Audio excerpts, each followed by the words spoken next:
BMW vehicles equipped with gesture control enable some functions to be operated simply by moving your hands. A camera in the roof lining detects gestures made under the rear-view mirror in front of the control display. When you, for example, move your hand in a circle with only your index finger pointed forward, you can change the volume. Turn clockwise to increase the volume, anti-clockwise to reduce the volume. Move your index and middle fingers apart and extend them forwards. This gesture can be individually assigned to a function.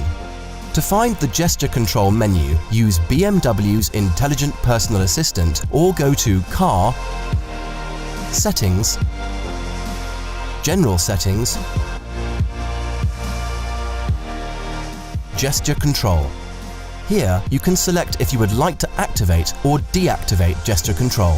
You can also select Display User Help if you want the possible gesture to be displayed on the control display, or select Audio Confirmation to get an audible signal when the gesture is recognized.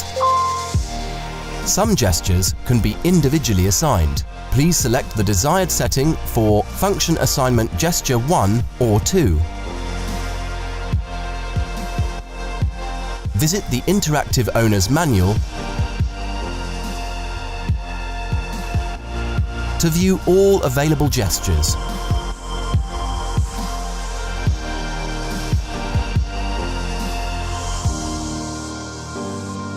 Continue watching our how-to series to get the most out of your BMW.